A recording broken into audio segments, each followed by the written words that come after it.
How to identify the Antichrist quickly and accurately. This is a topic that requires careful study because the Bible talks about this concept and entity in many different ways. First, we have to ask, what does the word Antichrist actually mean? The prefix anti primarily means against or opposed to.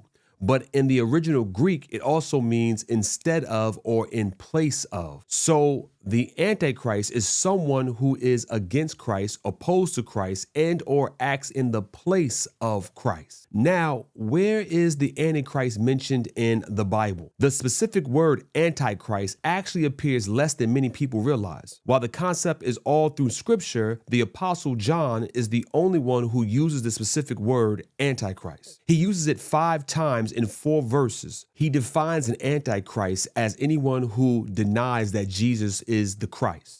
He also says there is a spirit of Antichrist that does not acknowledge Jesus came in the flesh. He states that if you deny the Father and the Son's relationship, you are Antichrist as well. There are also key figures in the Bible that identify the Antichrist, even if the exact name isn't used. First, there is the little horn in Daniel chapter 7. This figure speaks boastfully, oppresses God's people, and tries to change times and laws. Second, Jesus spoke of the abomination of desolation, standing in the holy place where it ought not. Third, Paul described the man of lawlessness or the son of perdition.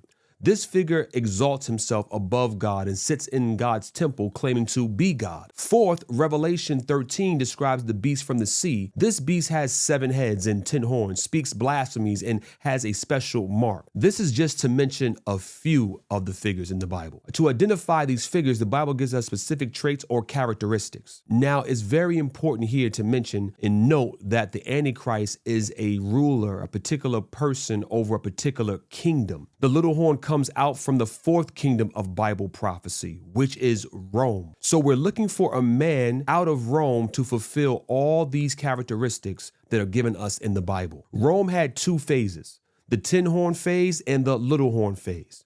The first was the 10-horn phase, pagan Rome. The second phase, the little horn phase, is papal Rome. Let's now look at the identifying marks of the little horn, as we see it and find it in Daniel 7 and Daniel 8. In Daniel 7, it comes up amongst the other 10 horns or kingdoms and uproots 3 of them. These 10 horns were the kingdoms that came from the collapse of the Western Roman Empire between 351 and 476 AD. These include tribes like the Franks, the Anglo-Saxons, and the Visigoths. 3 of these 10 were uprooted completely by the roots. They were removed by the little horn power as it rose to prominence. The Heruli, the Vandals, and the Ostrogoths were the 3 horns that were plucked up by this little horn power. This power has eyes like a human, which represents an overseer or a bishop, like how the Holy See of Rome has a permanent observer seat in the United Nations. Its words are boastful, claiming to be the vicar of Christ or holding the place of God on earth. In Daniel chapter 8, we see even more marks for this little horn. It grows exceedingly great toward the south, toward the east, and toward the pleasant land or the glorious land. It exalts itself even as high as the prince of the hosts, Jesus. It casts down the place of the pagan sanctuary and casts the truth to the ground. This power flourishes and practices deceit, causing craft to prosper in his hand. It destroys mighty men in the holy people of God and rises up against the Prince of Princes, Yeshua. Next, we see the abomination of desolation. This is a prophetic sign in the holy place.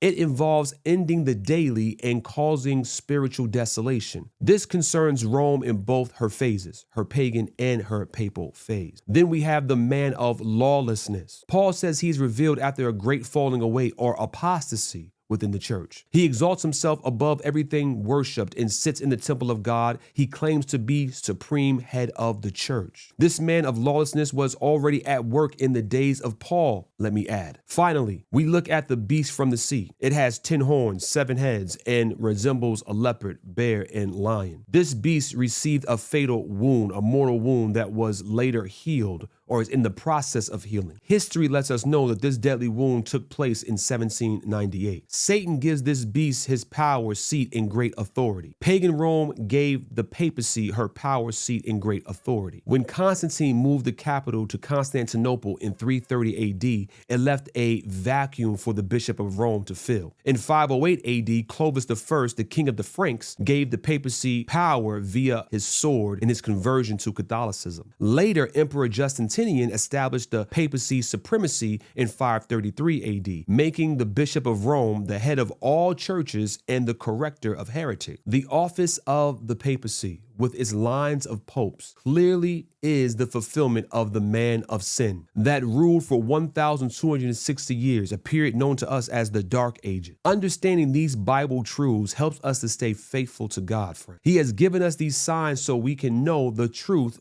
for the future, and so that we will not be deceived in these last days or in these end times. If you want to learn more about the Antichrist, then you already know what to do. Sub up. Also, hit that like button and leave me a comment below so we can rap a little bit in the comment section. Peace. I'm out. I'll catch you in the next video. Of the Most High God above.